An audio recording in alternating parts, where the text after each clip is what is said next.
Well, thank you everybody for coming out tonight for our How to Get Your Film Oscar Qualified in DFW workshop with Rebecca Smith.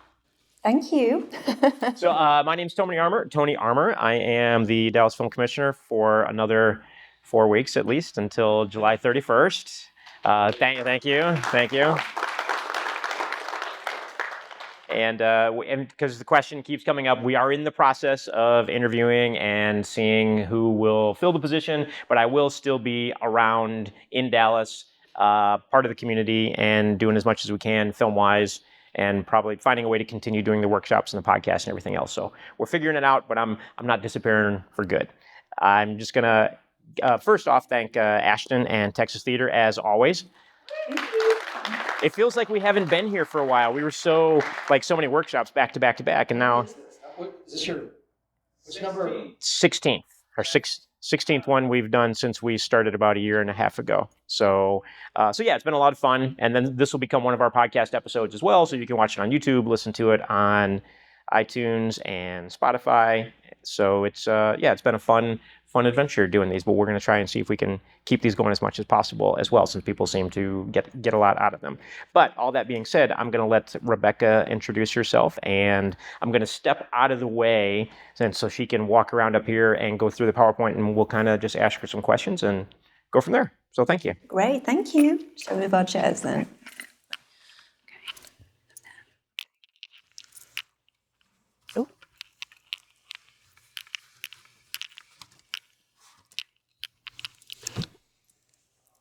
Okay, hi, thank you for coming to today's workshop. My name is Rebecca Louisa Smith, and I am the CEO and founder of a company called the Film Festival Doctor. And what I do is I'm a film festival consultant, and I help filmmakers get their films into film festivals around the world. I've got some lovely clients here I see, and some great festivals are here too. Thank you for coming as well. So I'm also, what I also do is we offer services where we help filmmakers navigate the Oscars submission process, and can also help them submit to the Oscars and do it all for them. So today I'm going to speak about this process because Dallas-Fort Worth has just become an Oscar qualifying city. And I'll explain more what that means as I go along. But it's a big thing for our film industry. And the main big thing is that it could really help open more doors for the Dallas film industry, and also help the festivals in Dallas become potentially Oscar qualified too. So I'm going to start by talking about that film there, Bienvenidos a Los Angeles. That was a film of mine which was Oscar shortlisted this year for Best Live Action Short Film. I think the reason why is because it was a very unique and original film, and it told a lot of different stories and ways of thinking about immigration, which is fantastic. And the filmmaker is a female filmmaker, and it has 22 producers on it, would you believe, for a short film. And one of those producers is a social impact producer. And the goal was to get that message seen far and wide. And when we got Oscar shortlisted, that was the cherry on top. It was great to get the message further afield from the festival circuit. Next, you're going to hear me say that. That's Austin doing the job for me here. So this film, God, this looks huge. This film, Shock, was Oscar nominated in 2016. He's also a client of mine, Jamie Donahue. And that was a brilliant, obviously, achievement for the film. That, too, has an original story. It's the first film I've seen that I came across when I first started working on this, which talks about the Kosovo War in 1999 and the story of these two boys. It was labor of love for the filmmaker. His goal wasn't an Oscar nomination, it was to get the story seen, but he did really well to get it off the ground, and I was involved in the development of the film, and it was in 2016 when it was nominated, and since then he's been doing TV shows, and it's helped him a lot. Next. So, let me explain a bit more then about what types of films you can submit to the Oscars. Now, the first thing is, if anybody here is a student, move out the way a sec. If anyone's a student here, you need to submit to the Student Oscars. That is basically a separate competition. It's still run by the Academy. It's still part of the Oscars. It's just the Student Oscars. It's a bit like the BAFTAs in the UK, in the US. So if you need more information on that, by all means go to the Academy's website, and also it's on filmfreeway.com to find out more information on there. Oh, he's on it, he's on the ball. So the types of films you can submit to the Oscars are these: animated, feature and short, live action, feature and short, and documentary, feature and short. Next. Now, the Academy perceive a short film running time to be 40 minutes or less, so between 1 and 40 minutes. Next. Oh, wow, he's really on the ball, Austin, today. And a feature film running time, the Academy perceive to be 40 minutes or more. If you have a film that's between like 41 and 45 minutes, I'd strongly advise to cut it down to maybe 40 or 39, so you can submit it as short because it will be easier. But that is the running time. It's 40 minutes or more. There's no maximum duration, just 40 minutes or more. And point 5 is that the Academy do not allow to be submitted music videos. There is a Best Original Song for a feature, but not Best Music Video. Adverts, VR immersive, trailers, episodics and web series are not eligible. There is talk that VR might be happening soon with the Academy apparently, but right now it's not permitted. Okay, so here's the more kind of specific part, when things get more specific and where DFW comes in. So there are 2 ways, I'm going to sneeze, excuse me. There's 2 ways you can submit to the Oscars. The first is by winning an Oscar qualifying award at a festival which is Oscar qualifying. So let me explain that a bit more. So what that means is there are certain types of festivals which are Oscar qualifying, which means they have awards that you can win that allows you to submit to the Oscars. So let's take, for example, Holly Shorts. That's a festival in LA, which is obviously for short films. And they have quite a lot of awards. They have about 20 awards, and 4 of them are Oscar qualifying. So if you win the Best Live Action Short, Best Animation, or Best Documentary, or the Grand Prix Best of Festival Award, you can submit to the Oscars. You can't submit to the Oscars just by getting into that festival or by winning an award that isn't Oscar qualified. So if you win Best Editing or Best Drama, that's not Oscar qualifying. It's just one of those 4.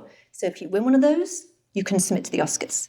It's also important to point out that those awards apply to all the kinds of short films and documentary feature.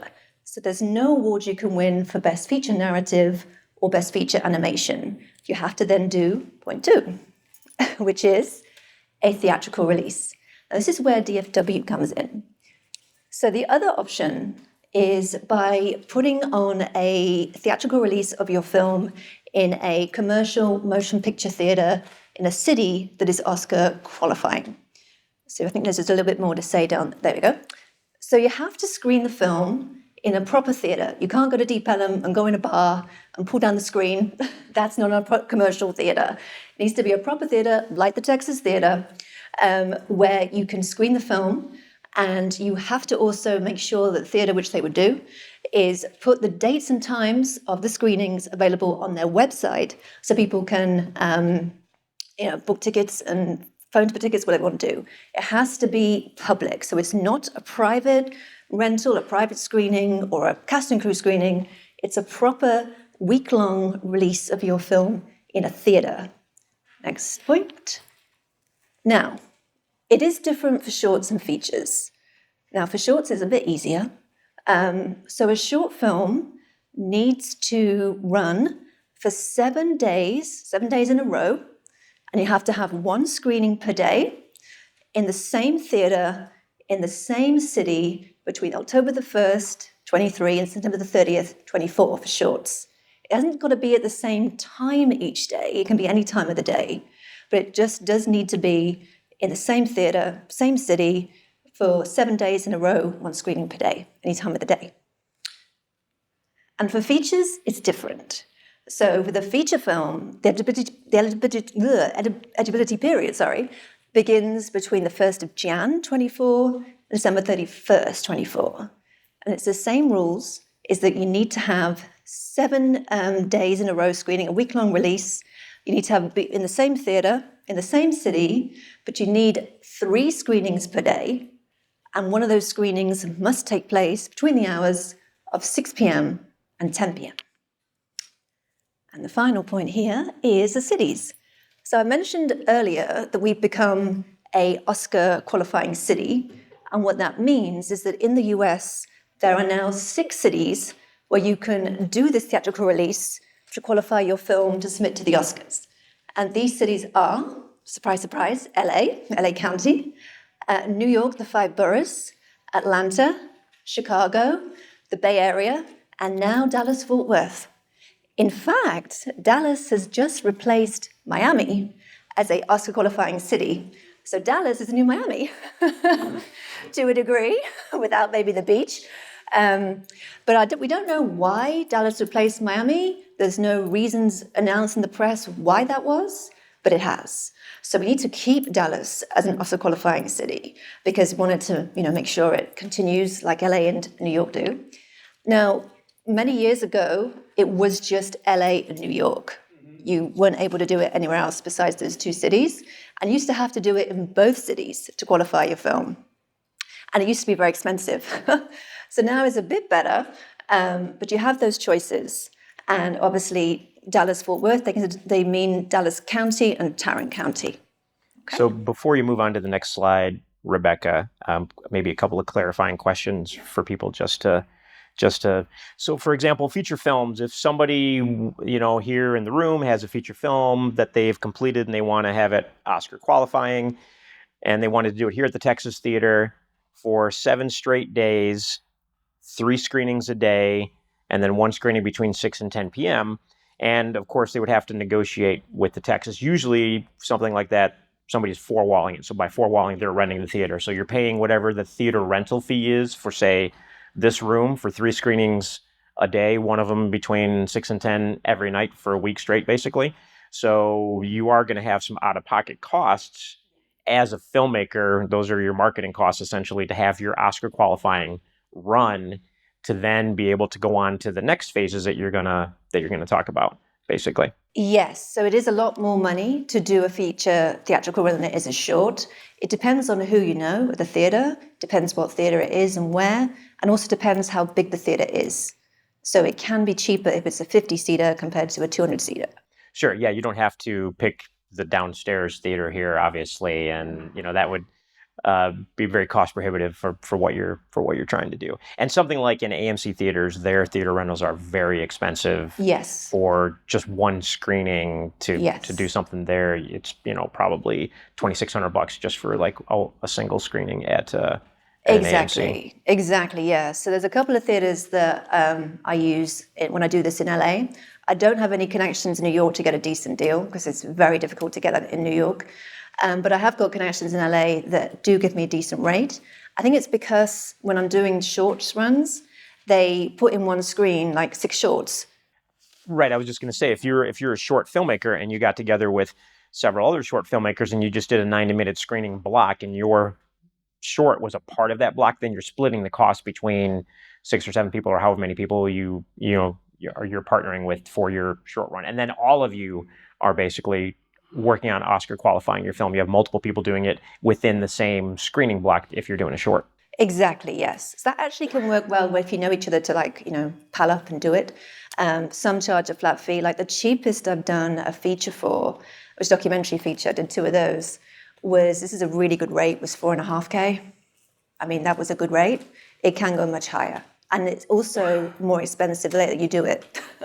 Sure. Well, and that's why usually every year you see from November to December, that's when all of the prestige dramas drop at theaters. One, because it's the holidays and people are going to be off, but because it's closer to the end of the year where people remember those films better for Oscar time when the voters are deciding what they want to vote on for Oscar films. So they always dump the Oscar films at the end of the year, basically, for theatrical releases. Exactly, yeah, that's what they're doing. And when I do those runs mainly for feature films, is they do put me in the 40-seater. They have the only option you have, Rebecca, is 40-seater for the feature Oscars run, because it's, as you said, they need to make room for the Oppenheimers and Barbies that have 250-seaters or 500.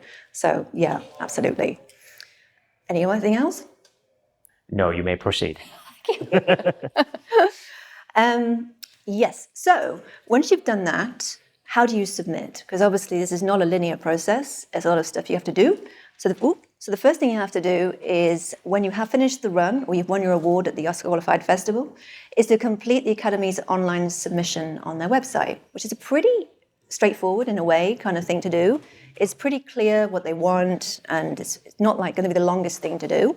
But it's on their website. It's not on filmfreeway.com.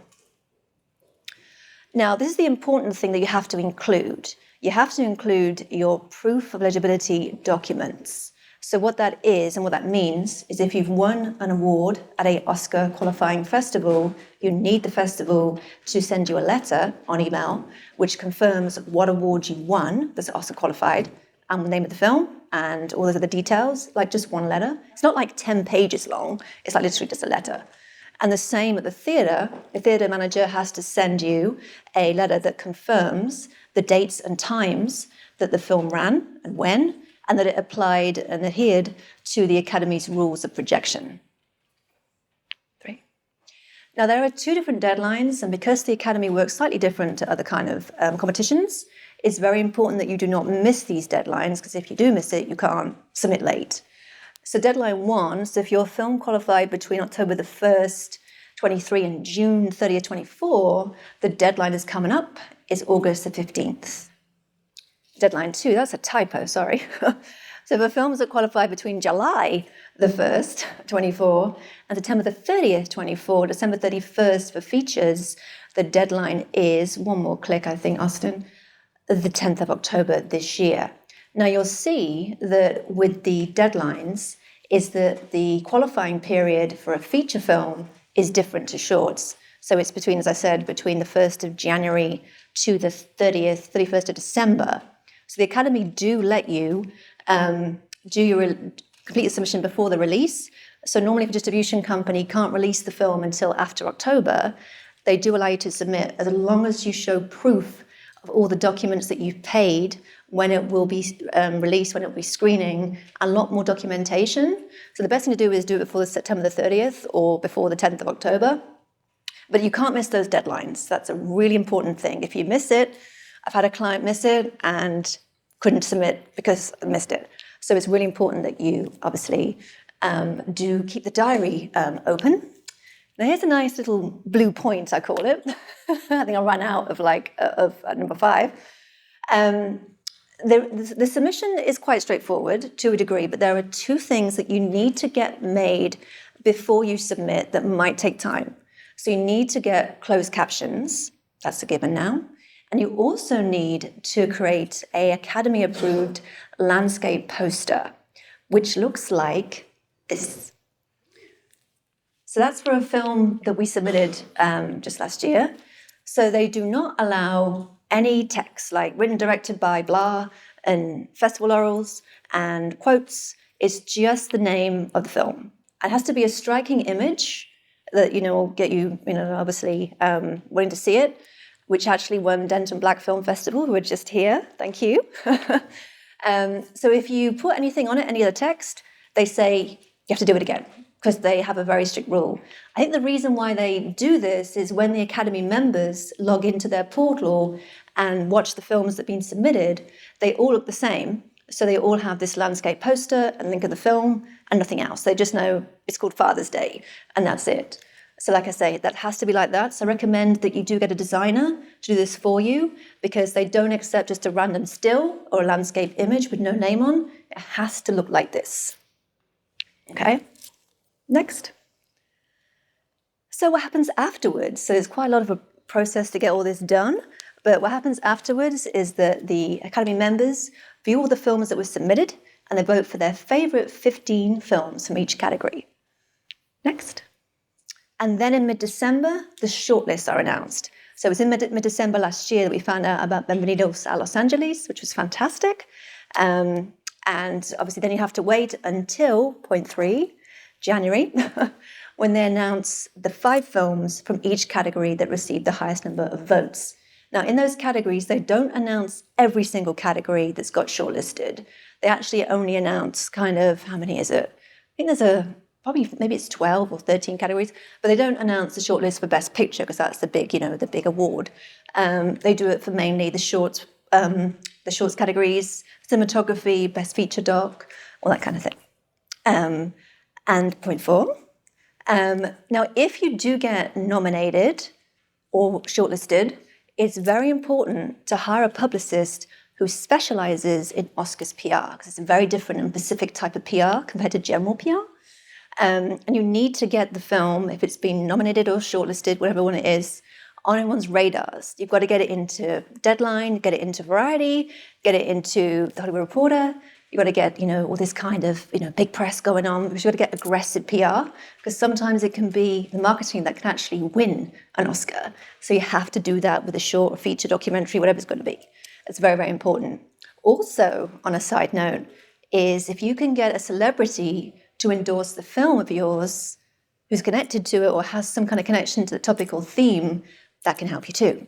So, for example, I know that Meghan Markle last year was endorsing the AFTA, that she knew the director, she worked with him on the Harry and Meghan thing on Netflix, or it was, and she endorsed it to try and help it, and it did get Oscar shortlisted. So that helps, doesn't guarantee anything, but it helps, and that's what your publicist will need to get it to the top of people's radars and attention. And finally, now the other thing is, this is quite a fun part, because you get to go on your social media and go, FYC, my film is being considered for the Oscars. You do your FYC email, which is the for your consideration email. Now, the way you can do this is, for example, say that you know someone at the Academy, say you know Bob at the Academy. You can't email Bob and say, hey, Bob, my film is being considered for the Oscars. Can you have a look at the link and have a chat? That's illegal. What you have to do is you have to send an email to all the Academy members by one of their approved mailing lists to put it on their radars and do it through an approved portal. And then everyone can see it and then look at it in their own time and just get the campaign going. You can't email people individually if you know them or not, because it's just not part of the rules. Also, do private screenings is also good to help get the word out. Invite Academy members who are based in Oscar qualifying cities to come and see it, mingle with them, and also obviously advertise crazy on social media and in the press. And I'll leave you with an example of what an FYC graphic looks like right now. So here's one for a film we did last year called Flight. So you can see you're allowed now to put on all your laurels, your festival laurels, your wins. You can put quotes on. You can put down there the category it's been nominated is going to be considered for, what year the Academy Awards. Has to be a striking image. What you can't do, you're not allowed to use the Academy's branding or logos, because that's illegal. And they'll find out if you do. We did it once by mistake. I remember many years ago, a client did it, and I was like, whoa, you need to change that, because it's not allowed. But that's a good example of one. When that goes on social media and put FYC for your consideration, everyone's like, ooh, and wants to see it, and all that kind of thing. You can put the film online after it's done its release theatrically, or when it's Oscar qualifying award during Oscar season.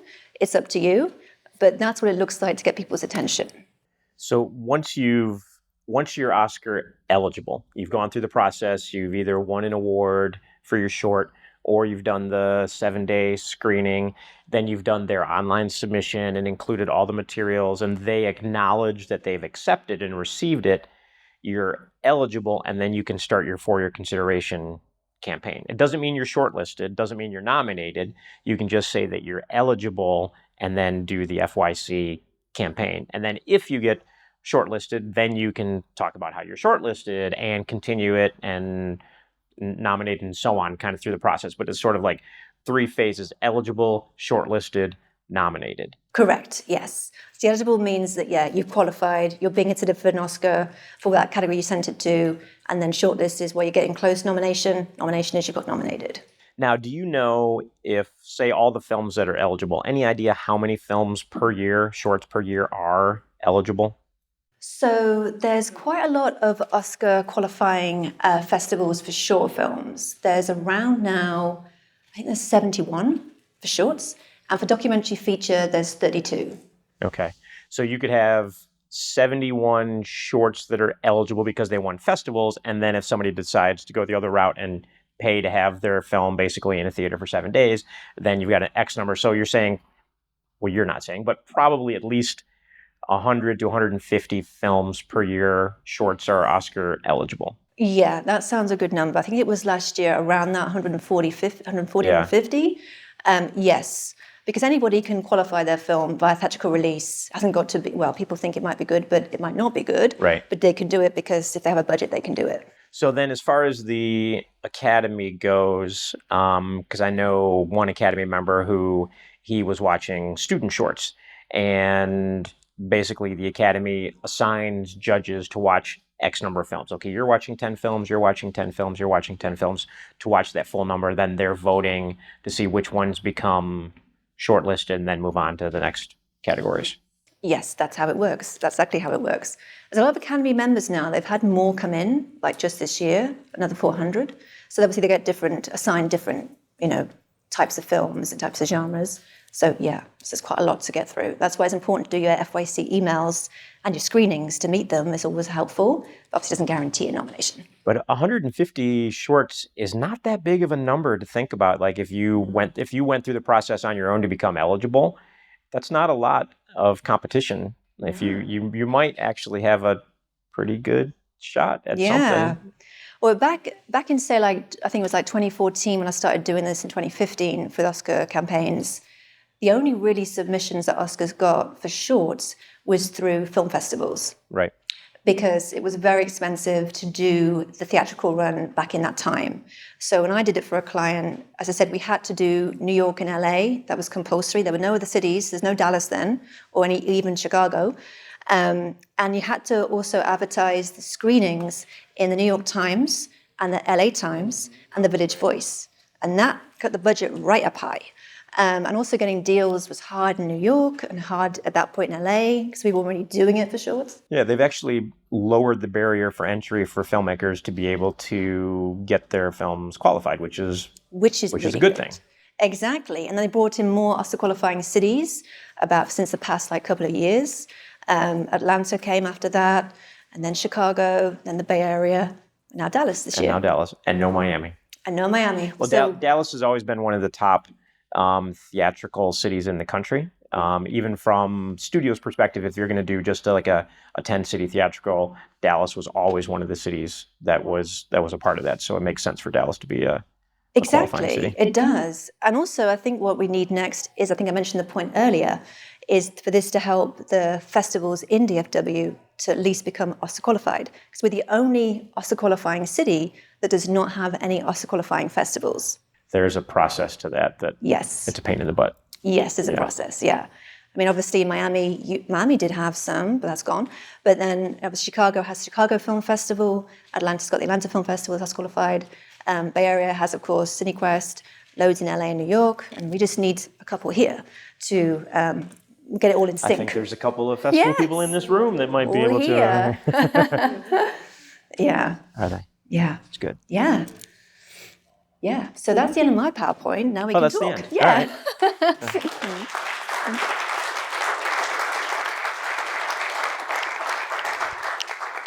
All right. Well, who has questions?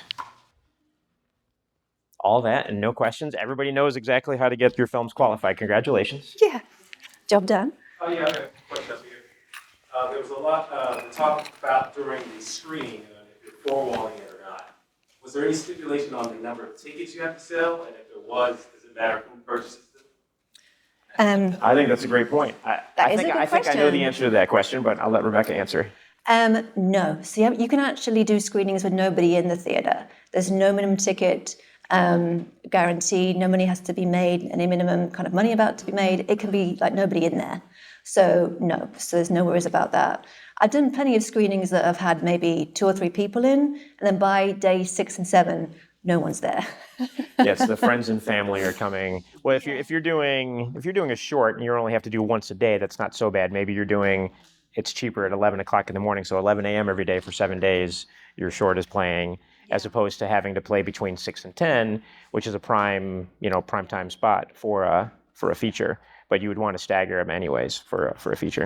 Exactly. And the theatres, when they're doing shorts, they put it around their own schedule and just put them on, whenever they can, around maybe a feature, or they just do it last thing at night, first thing in the morning. Because you're not tied down to a time, which is quite helpful because that gives you the theatre flexibility to just be, program it whenever they can around their own. Yeah, things. you could maybe almost get a little bit creative where if let's say kinds of kindness, that's a hard one to say, is screening here, and you negotiate some sort of, not that I'm negotiating deals on the Texas Theater's behalf, but this is just an idea, and you have a short that plays before that film each day for 7 days. It's an interesting way then to get your film screened without having to rent an entire theater for like a time slot or whatever. If you're just showing one short and you can get it to play, it's kind of like old school, back in the 40s and stuff. When you go to the films, there was a short, there was a newsreel, there was the feature, and then you get a double feature, whatever it might be. But maybe that's a way for filmmakers to do it as well, to play a short before a feature. Yes, although it depends on the theatre because they have to list it as a separate kind of screening, so it can't be connected. Like it can't be advertised as a double bill. Like we have a short film screening. Let's call it The Wake, one of my films, and then we have the double bill of a film that's also shot in the same country, whatever it might be. That's not allowed. So it has to be like separate. So it's like 4:00 will be The Wake, and that's listed in the theatres listings and on the website as 4:00. And then it ends, and then a brand new screening comes in, which is a feature at 4:15. So it has to be very kind of creatively advertised. Sure. There's ways to make it There's happen. ways, yeah. All right. More questions? Yes, sir. So how do you leverage Oscar qualification with a distribution deal for your movie ultimately? Yeah, and I think that's good. That's something that I was gonna say as well, Rebecca, is that in a lot of cases, if you have your independent feature or your short film or whatever it is, like, it's probably not going to win an Oscar, right? But maybe it does help leverage getting distribution, or from the perspective of getting into more film festivals, if you wanted to do your Oscar qualifying run early on and then approach film festivals about, hey, this film is Oscar eligible, you can play it at your festival. Maybe it's a marketing thing that you can do for festivals. From the festival side, how would that work? You are the film festival doctor, so. Yes. So that's a good point you say, because with a feature film, as I mentioned, that the Academy do allow extra time for it to be distributed. It's a lot of distribution companies use the Oscar run to theatrical release. That's why you have to show the proof that you are going to be doing it on a certain date and time. You paid the money, you got the invoices, a lot more proof to show. So actually it is good because it means they can qualify at the same time and also do the release and put the money into that. I don't think they get the cheapest rates, but that's part of what the distribution companies are different. A lot of the time with a feature run, obviously if you're going to be submitting a feature film that's an independent feature film, you're going to be up against the Barbie and Oppenheimer's films. So it's going to be hard, obviously. So they're going to obviously have, do their releases, and that counts, and they do their week-long run. It's simple, and for them, it's not going to be that much money. For independent filmmakers, it's a bit more. But then there are independent distribution labels that do that for Oscar runs as well. So it's possible. It's part of their distribution plan. Yeah, I would say probably if it's part of the distribution plan, for a lot of small films, the distribution company is not going to pay for that. So if you want to do that P&A yourself and pay for that, and then they can tack that on as a part of their distribution. Because I know I had a small film a few years ago called Burning the Dolphin, and we did a 10-city theatrical for that film, and Dallas was one of the cities back 2018 or something like that. But the whole purpose was if you had it in theaters, then once it goes onto iTunes and other VOD platforms, it gets ranked higher, and so then your organic find for sales is higher. And so it's a strategy to actually get you ranked higher for your film and distribution on VOD platforms as well. Could you give us an idea about the budget one must have for shorts and narratives and features, as well as the PR, which you spoke to? Okay, great question. So budget-wise, if you're going to be doing the theatrical release for a short film, then there are deals available around LA. At least I don't know yet about Dallas-Fort Worth. I've got to make my inquiries at Texas Theater next week. But in LA, there are people that do the theatrical run, for the week-long run, for $1,000 USD. Depends where you go, but you can get it for that price if you shop around, basically. And with PR, normally they do it in phases. So they normally charge like 2 or 3 months worth of work for 3K retainer. And then it goes up in price if it gets shortlisted. So it'll be, I think it's only 4 or 5K for like another 2 months. And if it gets nominated, because it's more aggressive, it can be between 6 and 10K for that final month and final push. And that's shorts and features. I think it might be a bit more with features, but it depends how far it gets. So it'll be more if it goes further in the process. With a feature, in terms of that budget, so the PR will be the similar price, but in terms of theatrical release, if it doesn't win an award, if it's a documentary, then it would cost, again, if you can shop around for a good deal, you can probably get it 4.5K, but normally it's going to be 6 or 7K for that 7-day run. Sure, because you're screening 3 times a day. Exactly, and one of them is between 6 and 10, which is, like you said, it's prime time. You don't really get a choice with features what size theatre. Normally just say it's just the 50-seater or the 40-seater, because it's not really, well, obviously theatrical run, but it's not going to be a big draw because it's going to be a different type of release. Right, and that's not necessarily why you're doing it, to drive ticket sales. And if you are able to drive ticket sales, that'll actually offset some of your costs. Yeah. So if you can get people to actually pay for tickets and show up, you get some of that money back that you're spending for your theater rental. Exactly. So yes, it does kind of work out quite well, actually. You can get the money back. I mean, not many ticket sales are really, not much money is made in ticket sales if it's like a small indie. But we actually, with that film Flight, we put that in, that's a short. We put that in I think it was 100-seater in Encino in LA. And because it stars Alba Baptista, we did get people to see it quite a lot. It was pretty full most days because she had a following and because she promoted it on her socials to go and see it at that date and time. She didn't say it was an Oscars run. She just said it's screening this week only. Don't miss it. And then it did get more bums on seats than other films have done. It depends on the product and depends on who's in it and who's endorsing it. So if you get someone who's going to endorse the film, they're going to want money, more than likely, unless it's charity, but they're going to want money because it's, they're working for the film to try and get it nominated.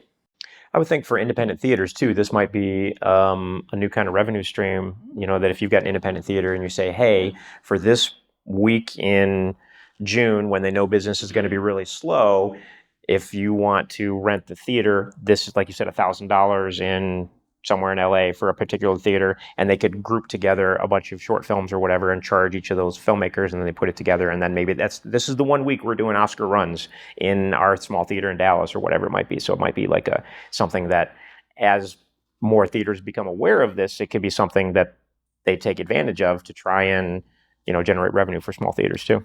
Exactly. It's a really good, a good revenue stream, a separate income, especially for shorts. It's just literally one screening a day. Anytime they can do whatever, work around their schedule. They've got to do it between 6 and 10. It's pretty more flexible. So yes, it really is, especially theaters like this and the Angelica and Violet Crown. It'd be really good for them. So great. All right, more. But I had a question. Sorry. Yes. I was just saying that perhaps the film commission could help organize people who want to get together.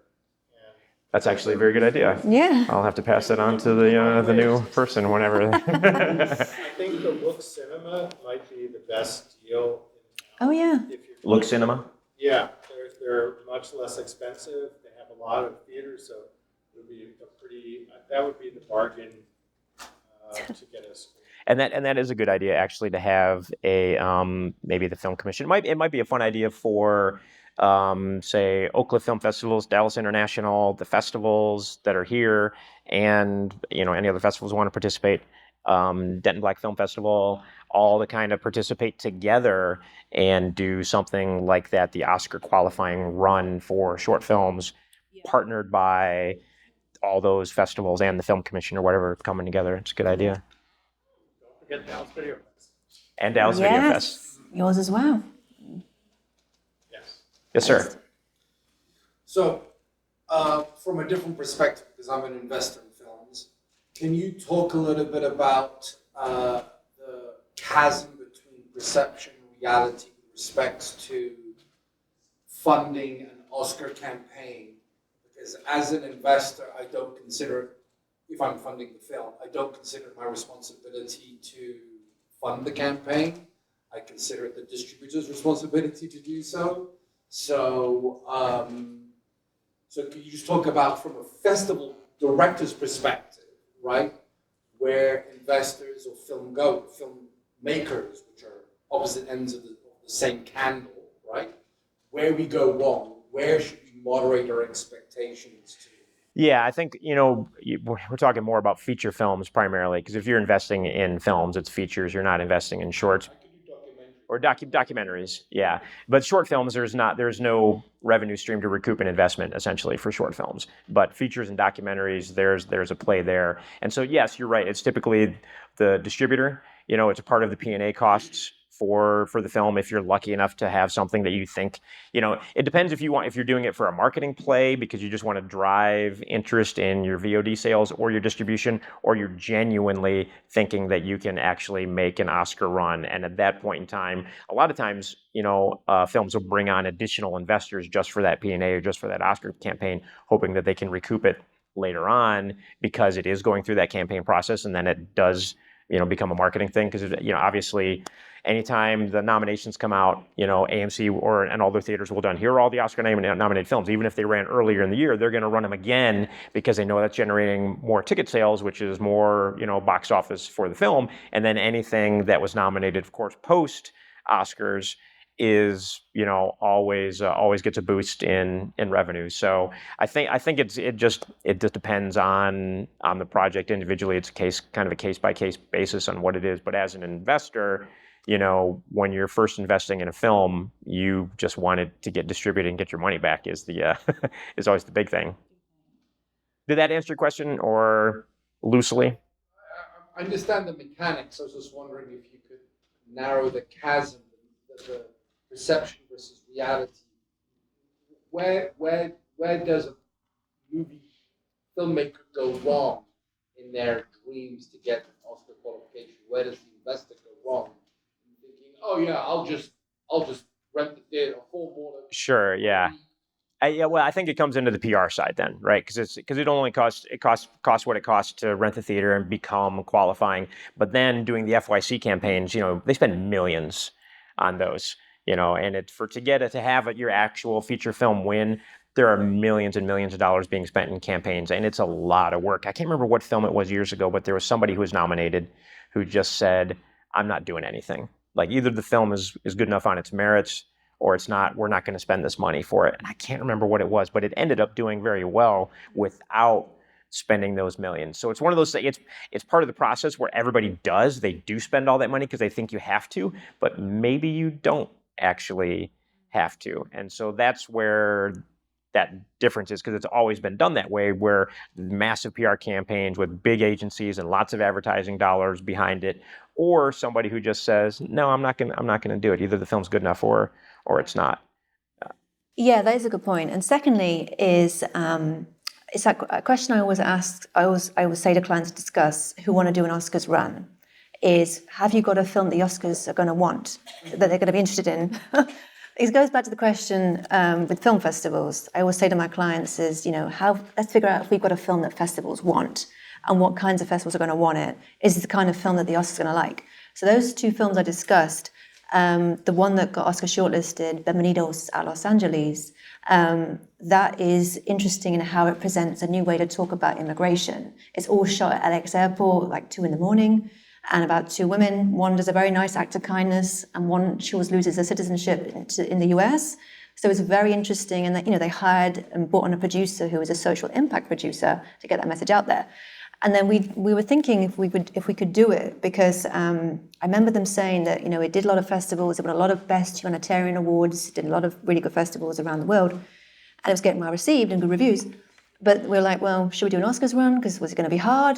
And then we did it. They did it, and then it got shortlisted. So the answer is yes, because it's a topic that they're going to want to see more of. Look at the patterns of what gets shortlisted and what gets nominated. What topics are they? Obviously there was one film that got nominated this year, a short that was about abortion, limited access to abortion. Obviously that's a big topic. There was obviously the film The After, which was done by Meghan Markle's director of her TV show, which is a very powerful piece of work. There's many different types of themes. And the same with documentary, a lot of stuff about Ukraine. So think about who's going to be interested in it. Will the Oscars like this? Is their kind of like theme and their pattern? Then let's think, was it worth putting the money in to do a release theatrically if we're not winning an award at a festival? And it could be get it watched by people at the Oscars, at the Academy? I think part of it too is, for the most part, unless you've got some kind of studio behind your film, it's not going to get nominated. It's not going to win, right? It is what it is. But For a feature, yeah. for a feature, right? For a feature. But as an independent filmmaker, do you want to do it just so that you can put in your bio and start approaching investors saying, hey, my last film was Oscar eligible or was Oscar shortlisted? Because now if a filmmaker comes to you and says, my last film was Oscar eligible or Oscar shortlisted, does that mean something more to an investor? Or as an investor, since you're a producer on a project, to be able to go out and talk to other investors and say, hey, my last film was Oscar eligible, Oscar shortlisted. Does it help just from growing your career perspective and not even necessarily worrying about winning an award? And is it worth the money that you would spend to put that together? I think it's worth saying my film is Oscar eligible because we won the Oscar qualifying award at Holly Shorts. And with the film Shock, they didn't have a budget at all to do an Oscars run. That would not have been possible during that time when you had to do it in New York and LA for that big cost. And because it won the Holly Shorts Best of Festival Grand Prix prize, they did it because they won that. If they didn't win it, they wouldn't have probably done an Oscar run. But I think that's more credible, like if you've won a certain award that's hard to win because you've got loads of shorts to compete against in the festival or a documentary feature. So that, I think, is, but it's all about perception, isn't it, really? And how good your FYC is. Did you actually win an award at a festival as a short, or did you do it yourself just so you could say you were Oscar eligible? It depends, it's a marketing thing at that point, really. It's all about FYC emails. So you mentioned that festivals have to go through a certain qualifying to be eligible to submit to be eligible for the academies. Yeah. I'd like to hear some of that. What's required for a festival, but also, what about movie theaters? Do they also have to do something to be eligible? No, theaters don't have to do anything other than be an actual theater that sells tickets in, Texas or Angelica or, wherever else. But festivals, it's been a while since I looked at the rules. Maybe Beth or James, we could chime in a little bit. I don't know where James is at. He's at the top. At the top in the back there. Chime in a little bit. I know from what I remember in the past, you had to have a designated jury, and it was multiple steps. James, you remember exactly what it is to become a qualifying festival? Yeah, you have to be in existence for 5 years, at least, have 3 awards, and fill out a shit ton of application. You have to have qualifying letters from Academy Award winners or people members of the Academy. At least, my best was at least 2. Yeah, at least 2 letters. It's a hoops and jump process, and yeah, it's. Which is why of the thousands of film festivals around the U.S., there's only 71 of them. Beth? About 2 years ago, they said we're not taking any more Oscar qualifying applications for festivals while we look at the process. Oh, okay. So for those that couldn't hear, Beth said that 2 years ago they said they're not looking at applications for new festivals to be qualifying as they reevaluate the process.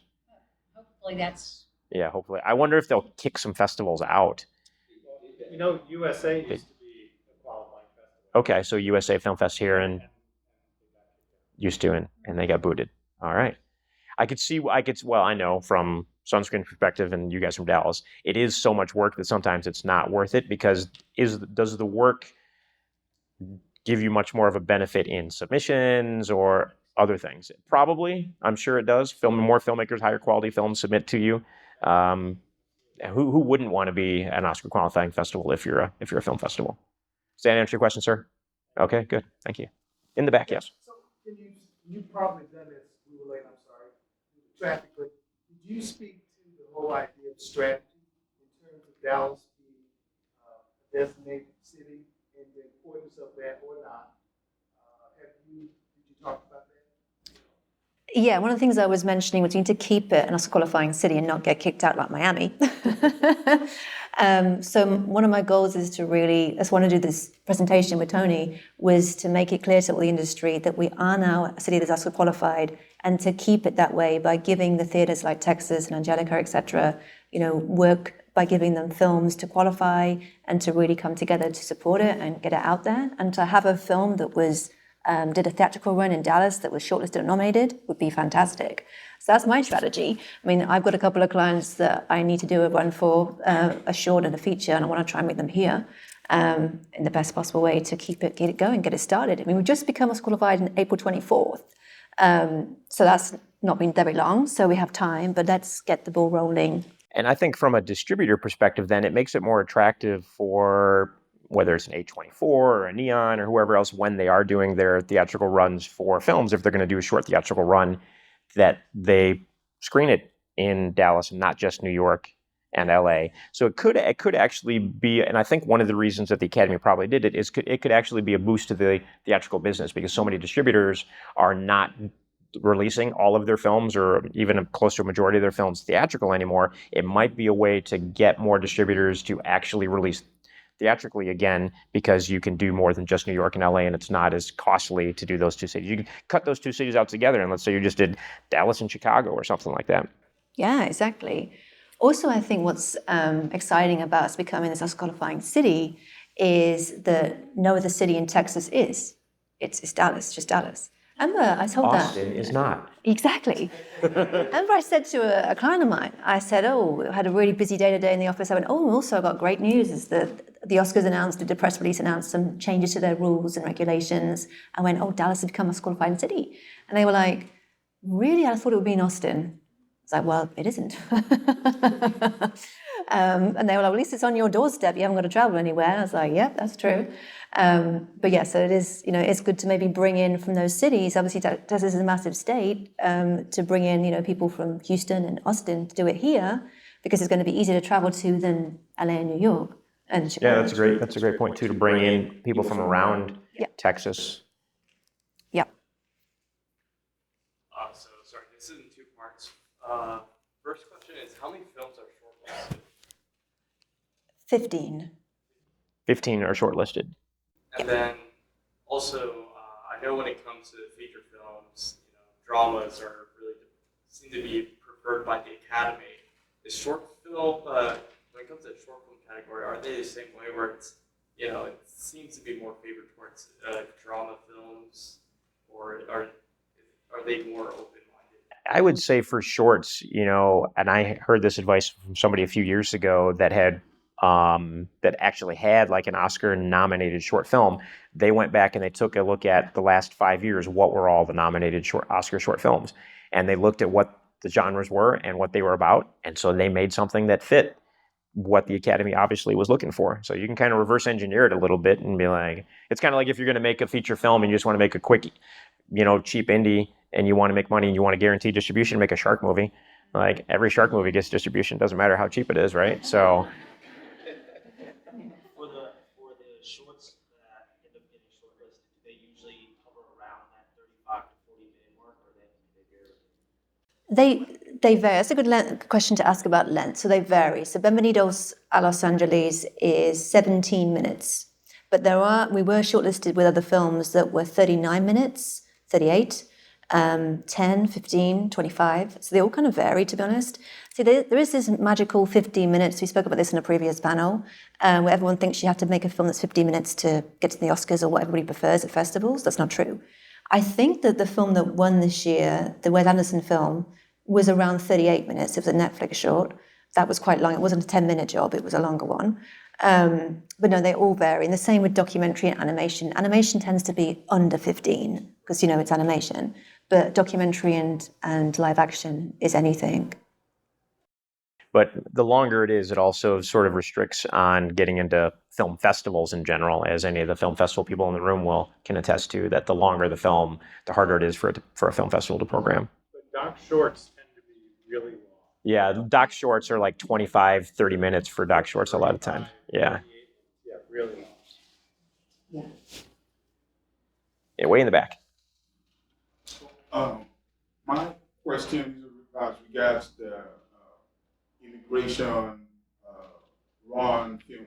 So how does that qualify?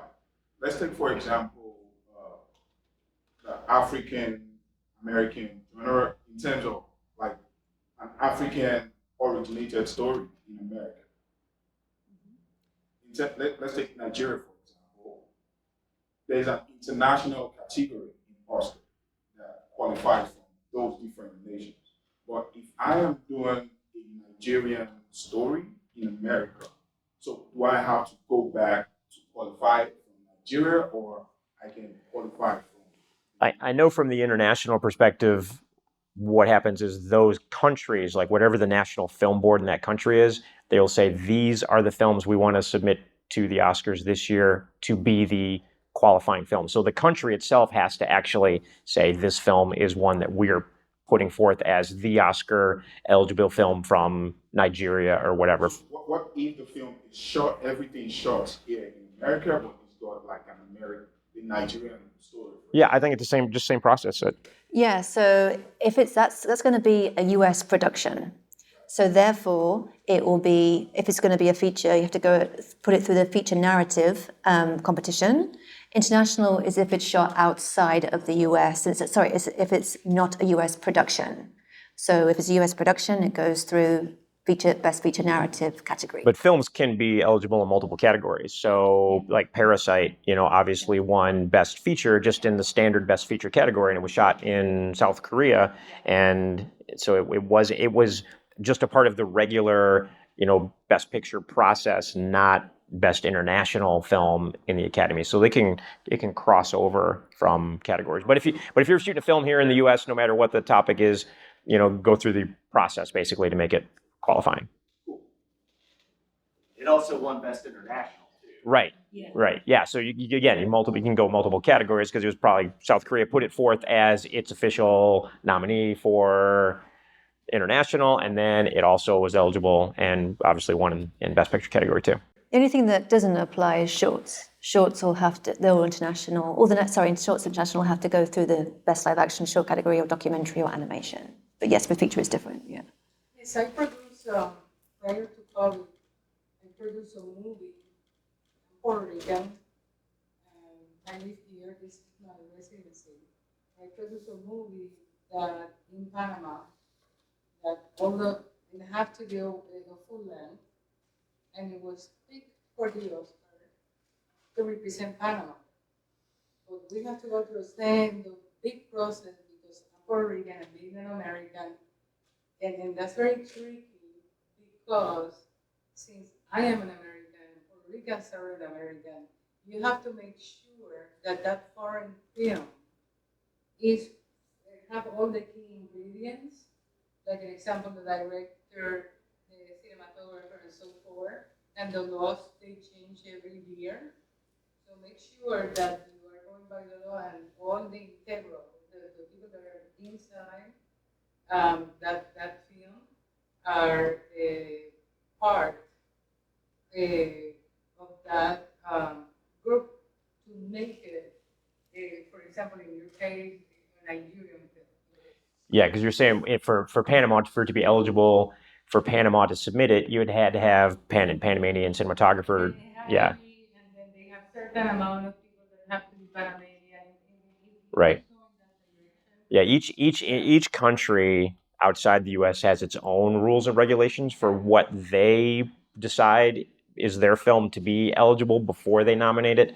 Yeah, because I know some of the international film commissioners from Poland and some other areas, and having conversations with them on how they do their process, and it's a little different in each one. But most of you in the room are American, I assume. So stick with well, close enough. But you can stick with this process, I think, if you have a film based in the U.S. Yeah, thank you. I actually had a film nominated for an Oscar. The category was Tom, right? Probably don't remember the movie, but the category is foreign language. So it doesn't matter if you're filmed in Puerto Rico, as long as it's in a foreign language. And for you, in Nigeria, as long as if your film is filmed in America, it has to be in Nigeria. So even if Nigeria nominates it and it's in English, the Oscars will reject it if the language if the film's in English. Yeah, category is not international. Right. Yeah. That's Doesn't qualify. Music doesn't qualify. Yeah, that's a great point, and that's where confusion come in, because a lot of film festivals, like if you're a film festival, will have Best International Film category as opposed to Best Foreign Language category, because then you could still have a film from Canada is international technically, or the UK or Australia, even though it's English speaking, it's not a foreign language. Well, there are some parts of the UK that would. Scotland is like a foreign language. Scottish. And Ireland. Ireland. You had a question over here, yeah. You got it answered. Yeah, if it's a foreign language, if you made it a foreign language, it would qualify for international. Yeah, I'm not. I don't know all the details on the foreign language aspect of it, but I think we muddled through it and figured it out, sort of. I can answer that. Yeah. I need to cover. With the academy, I did have with the governor, right? And I tell them, I actually told them, but the United States doesn't have an official language. And for example, when you have, like an example, Mel Gibson doing the Passion of Christ, and then we're going to go to Arameo, and make it, how can that play? Or like an example, we have a movie like the one that Tom Hanks has, and it was all of silence, so the silent contemplate. Yeah, Castaway. Are you talking about where? Yeah. Right. So the language is not any. Make a good movie. That's the first step. And then worry about your Oscar after you've made a good film. More questions? Yes? No? One more? No one has one more question? Yes, sir. Rebecca, in your world, at what point do you have a consultation with your filmmaker as to whether you have a personal opinion as to whether the film could go the distance?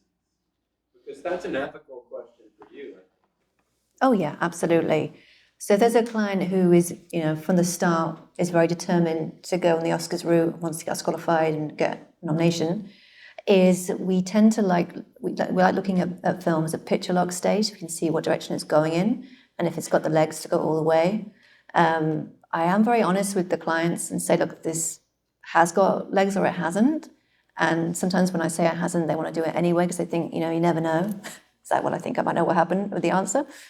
But the ones that do, the ones I definitely want to, get behind and put the money into, so we can make it, give it the best shot we can, because it does have a chance. And I base that judgment on not just the quality of the production in terms of how well executed it is, how good the sound is, the acting, all that kind of stuff. It's a lot about the story. I always look at the story, and if it's something the Oscars like, but also how unique and original it is. Like with Shock, for example, when I read that script, I was surprised by how authentic it was, because it's obviously all shot in Kosovo during the Kosovo War. I thought, this director is British. Like, this is a director who's down the road from me in London. I thought, does he write this? And he told me when we met, I said, this doesn't need much work, because normally when you get a script that's a development in second draft, it might need a lot of work. And it didn't. And I was like, wow, this is second draft, it's incredible. And he said he got stuck during the volcanic ash eruption. And I was stuck in the Cannes Film Festival when he was there for 2 extra weeks, but he was stuck in Kosovo for 2 extra weeks. And he became part of the community and became part of living in Kosovo and really loved being in Kosovo. That helped him write the script to be so accurate and authentic. And he told me, I just want to tell a story. I want to tell this story and get it seen far and wide. And I thought, well, we're onto something here. And when I saw the picture log, it was a bit longer than what was the final cut. It was 23 minutes. It went down to 21. It was outstanding. So, yeah. Great. All right. If we don't have anything else, we'll wrap it up. Now you've got a question. All right, go ahead. You got a new one.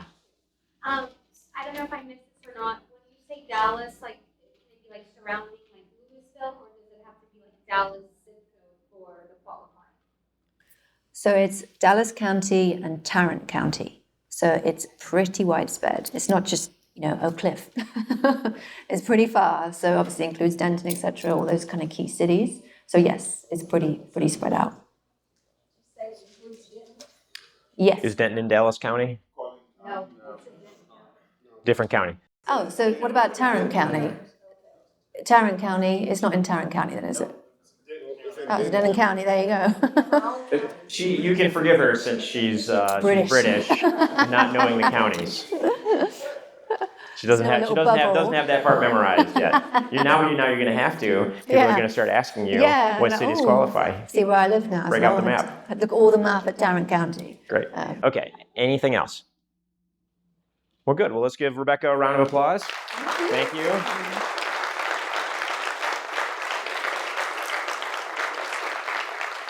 Thank you all for coming out. We don't have any other workshops scheduled right now, which is sad. I'm always so used to saying next workshop when we come to these. Yes, Bart, before we wrap up. This may be our last official thing. Can we have a big round of applause for the man who's done Oh. so much? Thank you. Thank you.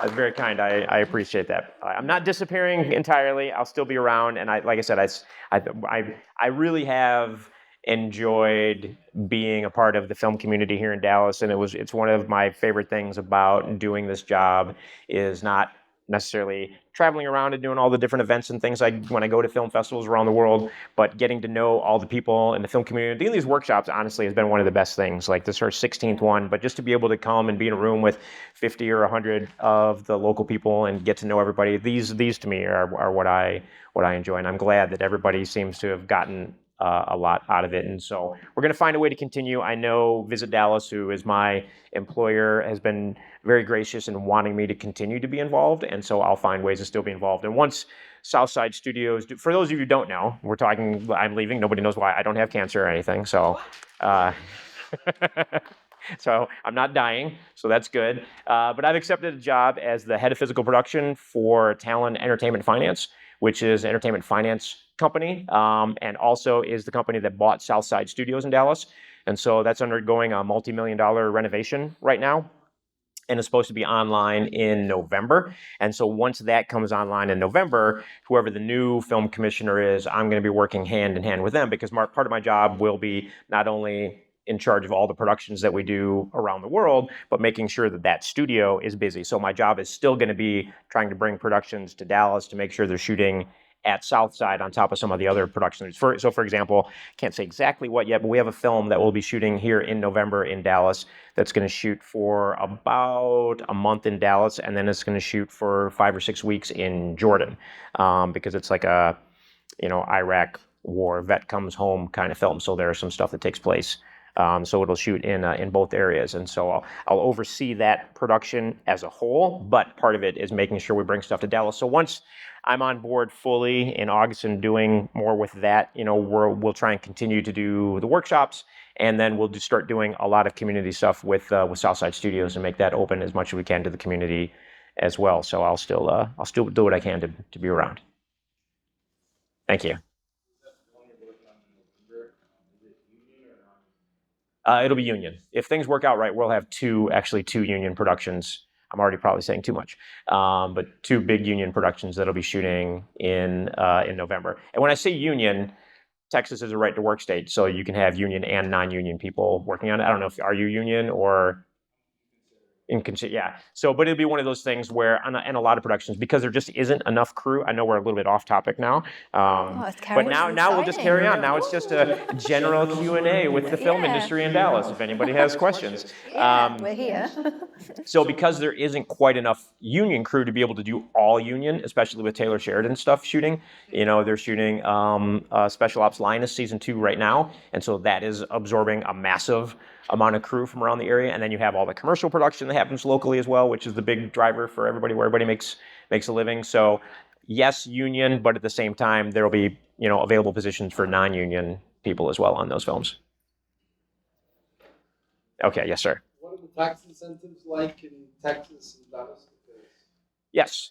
When I get to the project that wants to go to Texas, I go, not going to touch it unless you go to New Mexico.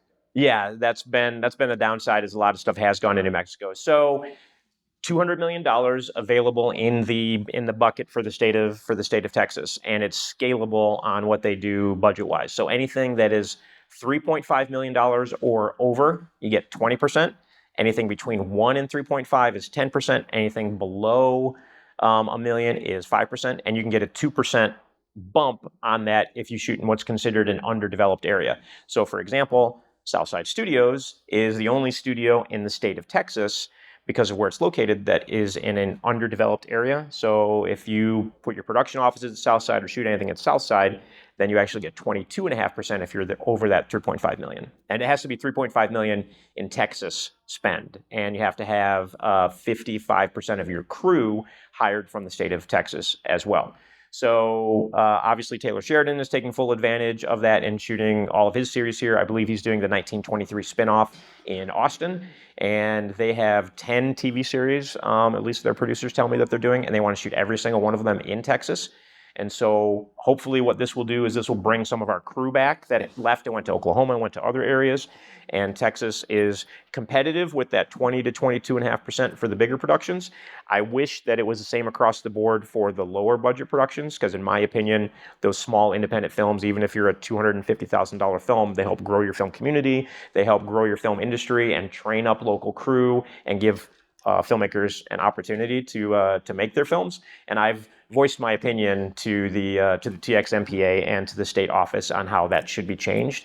And one of the things that they need to hear from is they need to hear from people in the community to say, hey, you should change this and make it across 20% across the board as well. And the reason that they don't, it's not written into state law or anything that it has to be 10% or 5% for those smaller projects. It's really just something that they do because it's easier for them, because it's the same amount of work for them to do a $1 million film as a $10 million film, basically, and they just don't have the manpower at the state level to do all of the to do everything when they're processing all of the applications. But like I said, I've told them that I think it should be the same across the board because it'll help grow the industry more in the state, and we'll see if that can change a little bit. But that's the basic incentive structure there. And now, because we're going to be coming into another legislative year coming up in 2025, the state will be voting again on how much money to put into that. That was $200 million for 2 years. We had a strike for about a year, which has slowed everything down. So a lot of that money didn't get used. But I think, like I said, Taylor Sheridan's productions are using as much of that money as humanly possible. And he was a big reason that we got $200 million for the state of Texas.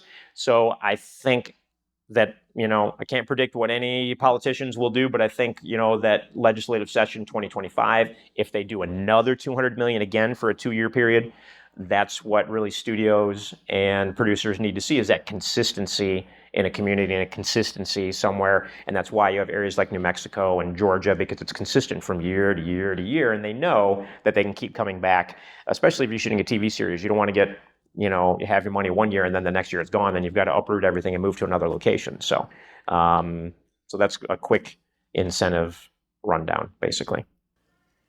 Wow. There's a lot going on in Dallas. Yes. So, right. Any other general? Yes.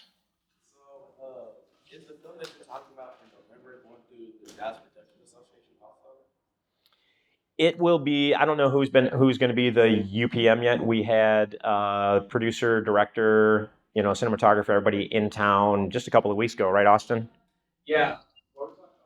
Yeah, we won't say the name of the film. The thing that just happened? The thing that just happened. Yeah. So we've had two location scouts basically and part of what we do from the Film Commission is if someone's serious about shooting a town, we actually pay for their airfare and their hotel for them to come and scout.